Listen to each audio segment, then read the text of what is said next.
एक सुंदर सा गांव था जो पहाड़ों की गोद में बसा हुआ था। वहाँ छोटे छोटे घर थे, हरियाली से भरे खेत और पक्षियों की चहचहाट से गूंजती जिंदगी। उसी गांव के एक पुराने लेकिन खूबसूरत घर में एक छोटी सी बिल्ली रहती थी, जिसका नाम था चांदनी। वह बिल्ली दूध जैसी सफेद थी, जैसे चांदनी रात में नहाई हो। उसकी नीली आंखें किसी परी के मोती जैसी चमकदार थीं। चांदनी सिर्फ एक आम बिल्ली नहीं थी, वो दूसरों की भावनाएं महसूस कर सकती थी। दिन में वह बच्चों के साथ खेलती थी, लेकिन रात में अक्सर चुपचाप आसमान की ओर देखा करती, जैसे किसी का इंतजार कर रही हो। एक रात वह पुराने घर के तहखाने में गई। वहाँ एक पुराना बंद दरवाजा था। उसी रात वह दरवाजा अपने आप खुल गया। चांदनी चौंक गई। अंदर एक लंबी सुरंग थी, जिसकी दीवारें रोशनी से चमक रही थीं।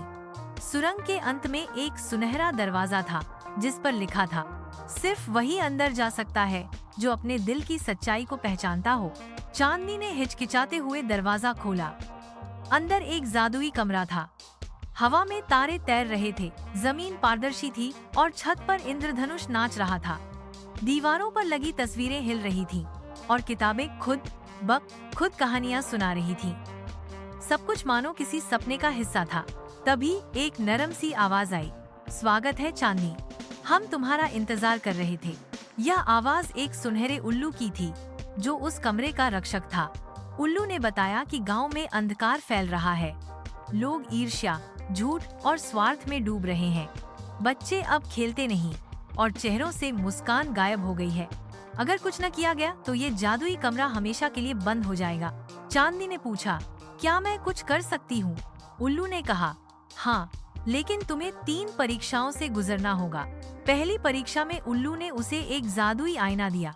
देखने में वो आम था, लेकिन उसमें दिल की बातें दिखाई देती थीं।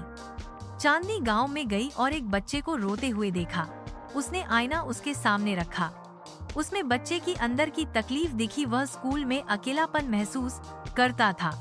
चांदनी उसके पास बैठ गई, उसका सहारा बनी और कुछ ही देर में उसके चेहरे पर मुस्कान लौट आई। उल्लू ने कहा, पहली परीक्षा पूरी हुई।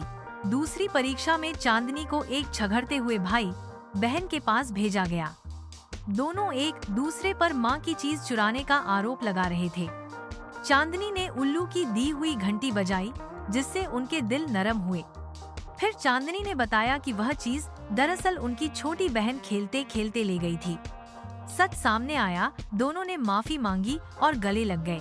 उल्लू ने कहा, दूसरी परीक्षा भी पूरी हुई। तीसरी परीक्षा सबसे कठिन थी। उल्लू ने बताया कि एक अंधी बिल्ली है जो बहुत अकेली है। अगर चांदनी अपनी रोशनी उसे दे दे तो वह देख सकती है, लेकिन इसके बदले चांदनी कभी जादुई कमरे में वापस नहीं आ पाएगी। चांदनी ने चुपचाप अपनी रोशनी उस अंधी बिल्ली को दे दी और अचानक सब कुछ धुंधला हो गया। जब चांदनी की आंख खुली, वह अपने कमरे में थी। जादुई कमरा अब गायब था, लेकिन उसके दिल में एक नई रोशनी थी, शांति, समझ और शक्ति की। तभी आईने में उल्लू की हल्की परछाई नजर आई, जिसने कहा, तुमने अपनी रोशनी बांटकर साबित कर दिया कि असली जादू दिल में होता है। अब तुम खुद जादू हो। अब चांदनी गांव की एक आम बिल्ली नहीं रही। वह सभी का दुख बांटती, बच्चों की बातें सुनती और सबको धैर्य, सच्चाई और प्रेम का पाठ पढ़ाती। रात को जब वह छत पर जाकर आसमान देखती, तो लवली ईडस का